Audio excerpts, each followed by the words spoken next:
Greetings my friends, and welcome to a brand new nations guide, and this time we'll be looking at the Barbary states.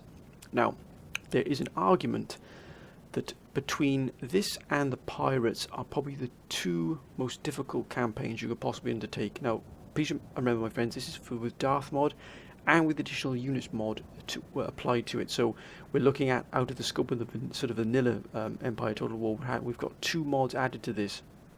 But even then, this campaign is incredibly difficult. Dare I say it's just slightly less difficult than the pirate campaign. But even then, that is saying something. So the pirate campaign is incredibly difficult, especially when you're using the Darth mod, and even with the AUM is difficult. But there's a slight difference here. There's one key factor that makes this campaign just slightly less difficult. But we'll go back to that in a moment, my friends. But first of all, let's have a look at what you actually start with. You start with 3 regions in North Africa: Tripoli, Tunis, and Algiers, as you can see here.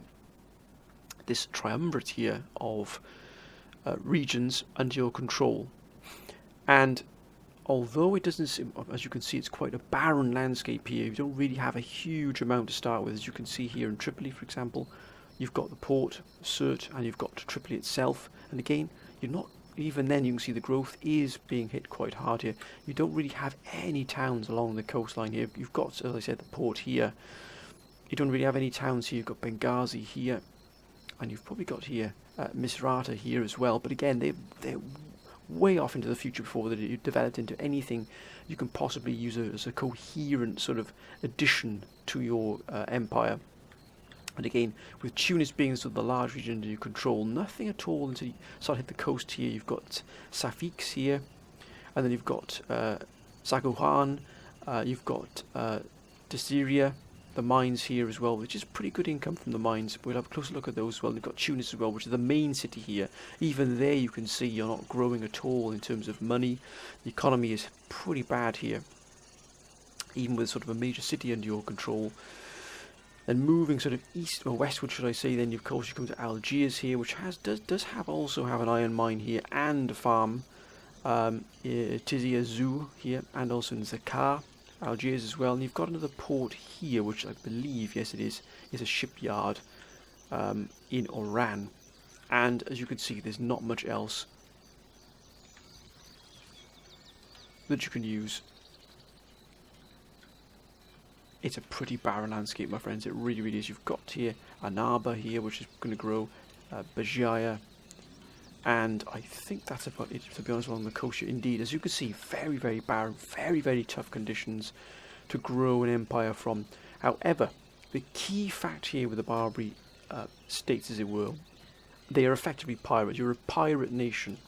So most of your income, the bulk of your income, is going to come from raiding, trade lines, and constantly moving along those trade lines, because you're going to be absolutely hammered hard by the other nations to keep you off their trade lines.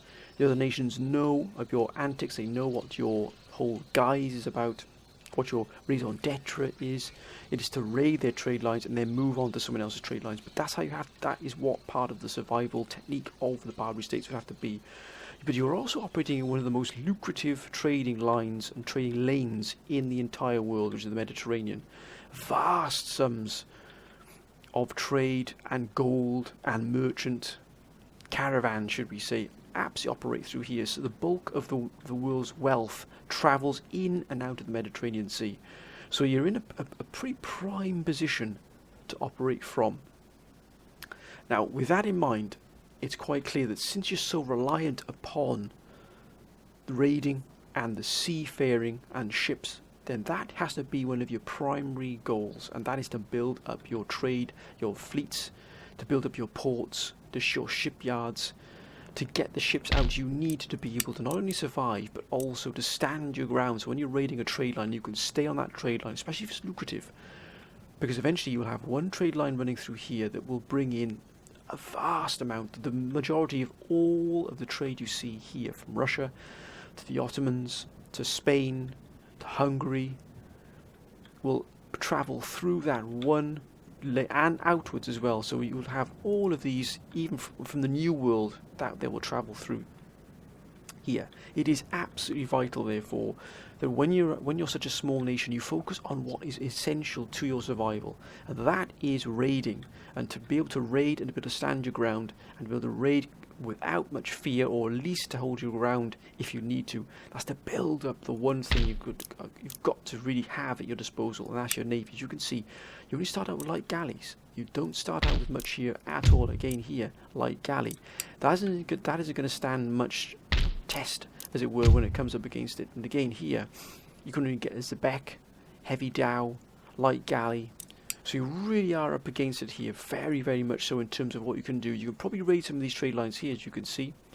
And look at that there. Straight away, you can already raid Spain, Genoa, and France. That will bring in a hefty profit, but it'll also attract the attention of the navies of each of these nations. And if your trade ports and your ports are blockaded, then you're going to be in trouble, because you need to produce those ships to keep them active. Now, if we have a closer look at the cities here and what you've got in here, you've got the military governor's barracks here in Tripoli. Infrastructure is non-existent. You only have a basic roads here, but you definitely need to get infrastructure up. Whatever you do, you need to divide that income, whatever money you've got, between building your infrastructure in your cities and towns, and also keeping your navy afloat, because your navy is what's going to be is the sort of the key to being able to expand your empire. But also you're going to need, eventually you're going to need armies as well. You're going to need armies to be able to conquer regions, to be able to expand and be able to get better equipment. Even you have to get some research technology, which you don't start off with at the moment. So you're going to have to take that for yourself eventually. You're going to find a spot, or just find a nation or find a region that has a school or some such thing, and you're going to be able to have to take that region just to be able to get yourself some research and development progress. As you can see, Tripoli, not going to be it. The recruitment here, though, is camel nomads and Shatmul camel gunners. So again, I think these are the only way you can get cavalry is from Tripoli. And again, they're going to be camel nomads. Not too bad at all, but however, the morale is horrific. These gentlemen will break the mere snap of a twig. So I would be very careful what you're doing here. Excellent in the charge, but you're going to have to use them probably en masse if you really want them to do quite a lot of... And also you have to keep a very close eye on them as well when they're in the battle. Then we move up to Tunis.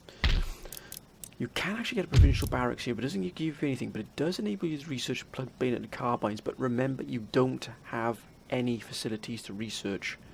So you can either wait, or you can try and buy some from, which we will explore later, a very close ally of yours, or you're going to have to take something, or even drop one of these buildings and convert it into something else, or wait for a village to grow.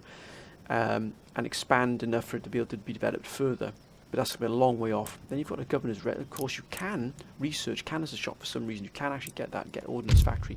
That will give you demi cannons, and £12 is pretty early. That's quite early for there. You can also get a governor's residence, which is going to increase your tax bonus. Also give you recruitment of Amazons, camel nomads, Barbary pirates, and desert warrior. Now, Barbary pirates. Morale again not too fantastic. Military attack is not too bad. The morale in most of these are pretty horrific, so you're gonna have to really look after these gentlemen quite a lot. Probably the best at the Amazons. The morale is quite high, 6, which is not too bad at all, but the recruitment costs are vast.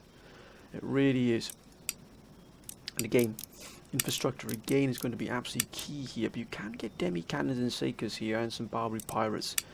But again, you're going to want to be developing your armies up as quickly as you possibly can. But again, it's going to be tough without any research and development in your... Probably wait for Bahajah here. How far is that off? It's nothing. You haven't even got anything growing yet, because growth is pretty stagnant. Tax burden is pretty high. And you get 320 income here from Algiers. And what that's bringing in, 150 to regional growth. Again here, the region, that's not too bad, 1050. What about here? 875. Algiers is not too bad at all, actually. And of course you've got a shipyard here of Oran. Again, that's only going to give you a light galley. So again, you're going to have to really absolutely have a focused plan on what you intend to do. But you do have plenty of spies. You have a spy, Hashishin, here. Look at that gentleman. Cruel wit +2 in dueling with swords. So he's pretty good here. You can send these spies on these ships to be able to keep an eye on what's going on. Maybe even Malta might be a good target to start with here. Get this sort of central island within the Mediterranean itself here. And I wouldn't be surprised if it's got a pretty decent shipyard. Indeed it does. It might not be too bad to be able to maybe grab Malta right straight off the march before they get too powerful. And you've got another Hashashin here as well, another spy. An assassin as well, so +1 to subterfuge for assassination mission. Not too bad at all there. And you've got another spy yard, another Hashashin here in Algiers. Now these gentlemen probably will actually be doing well, because Morocco would be a real boon if you could take Morocco before they were able to really expand their army here and try and hold you off. They've got a craft workshop which could be converted into a school. They've got a very good city here as well. That's going to be could be very well developed. They've quite clearly got a foundry here as well. And they've also got right down here on the coast here of the Eastern Atlantic as a shipyard. Agadir. I don't think they've got anything else at their disposal. And they've got a mine here as well. And they've got a farmland. But this would be a very good take here, Morocco. Possibly a good target hit. Try and unify all of North Africa, or the tip of North Africa, under your control.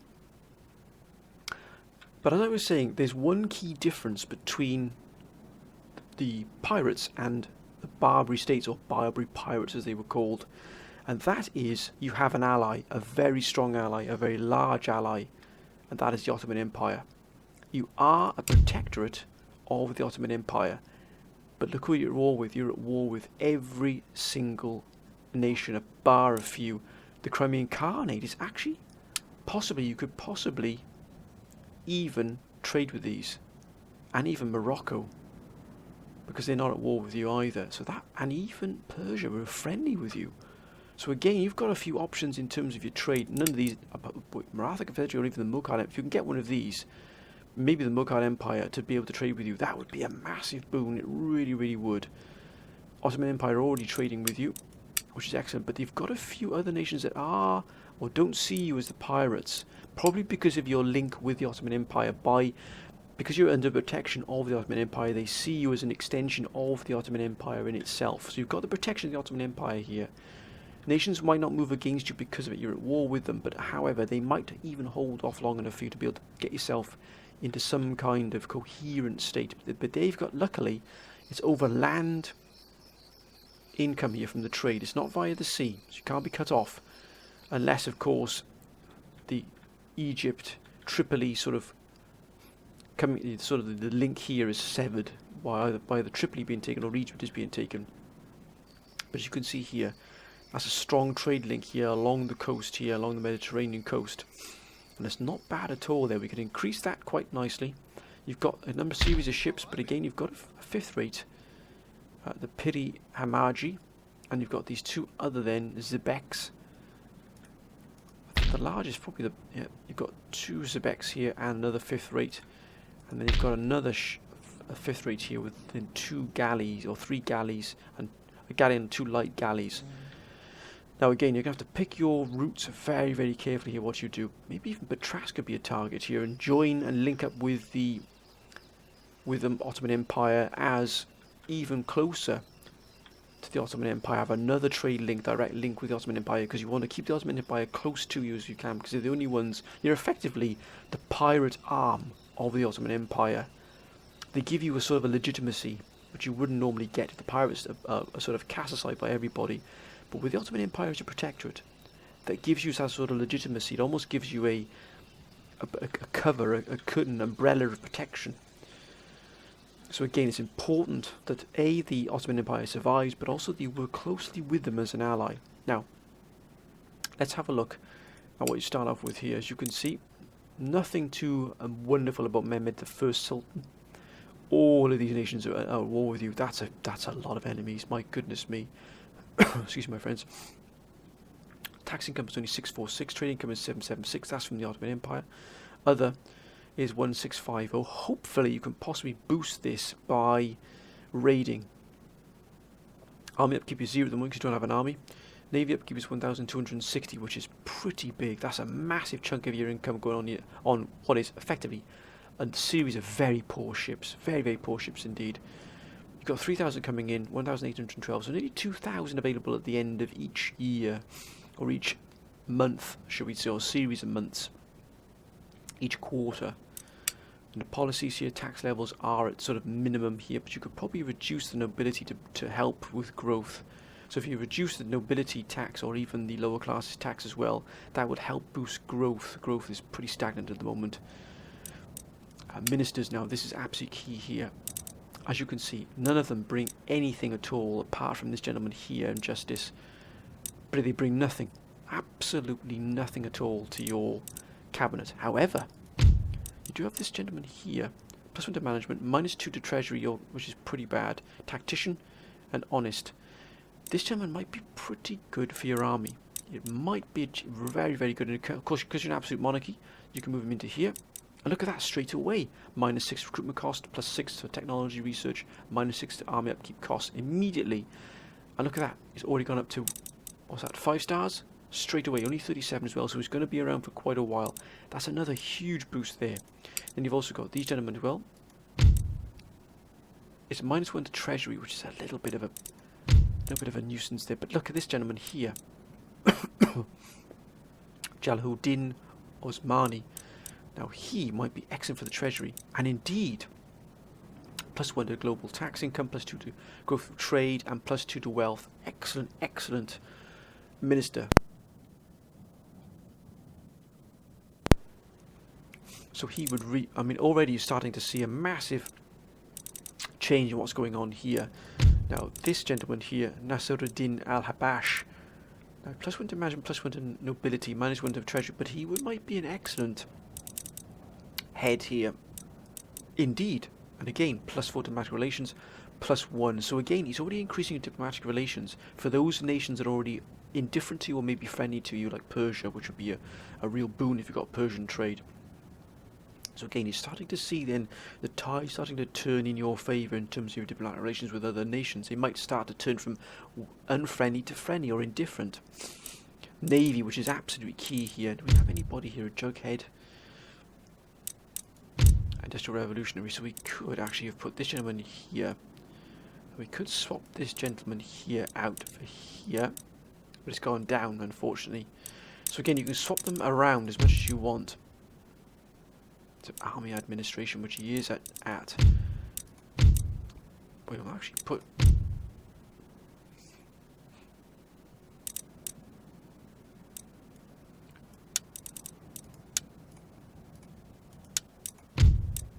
this gentleman here in charge of the Navy. I doubt it's going to do anything. No, it won't. It won't actually change anything. However, we should get new candidates eventually, and it's better, I think, to have somebody at least a little bit more competent. Got a tactician here, but it's only for the army. We've already got a wonderful army minister here. We've done the best we can here. Remember, it's an absolute monarchy, so you can change these around as you see fit. You might even go to the Navy, this gentleman here.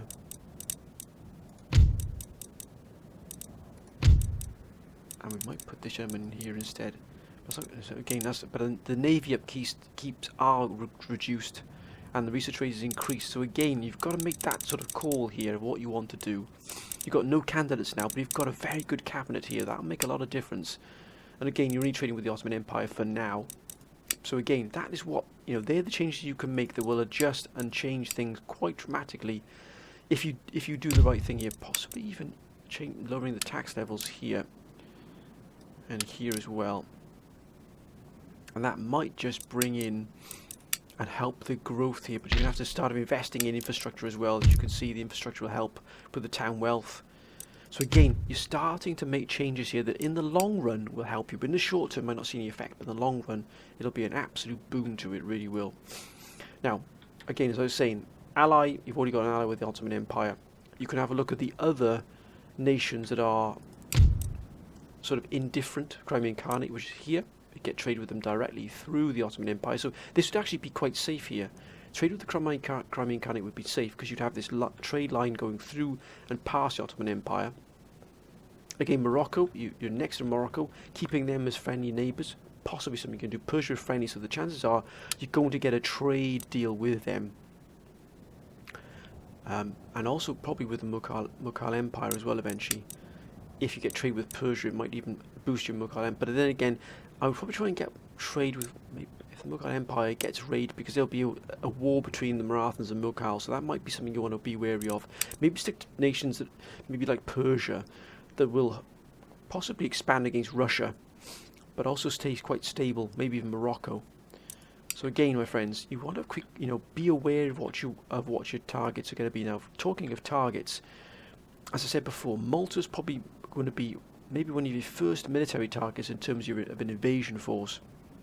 With these ships out and about raiding and moving around, remember, always keep these raiding. Maybe even, I know it's going to be difficult, but eventually you might want to get set yourself into your own trade nodes. But again, trade nodes are going to be very precarious for you.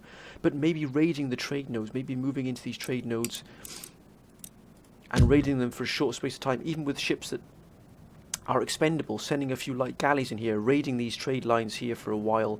Even if they get destroyed, they've brought in, they've made their money's worth in that short amount of time. Even if you lose, say you could send 3 light galleys into a trade node and raid it for maybe 1 or 2 years, and if it gets destroyed by another nation, at least they've made the money back from it for you.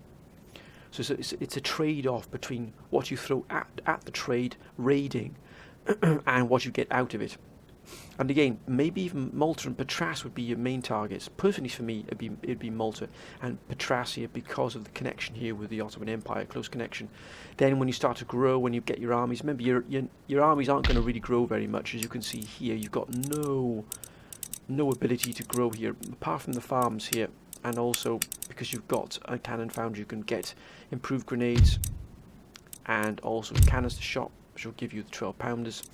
But again, the provincial barracks won't give you any additional forces. The forces you can recruit here are Afghan hillmen and Felahin.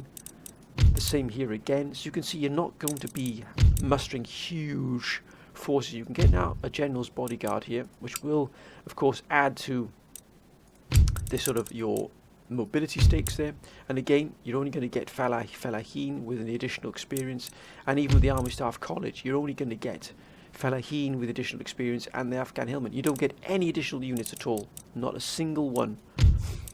So you might have to rely quite heavily on getting your guns and your cannons up and running here, and you having your ships. But apart from that, you are really going to have to work some magic. What you're going to have to effectively do is build armies that overwhelm the enemy with sheer numbers.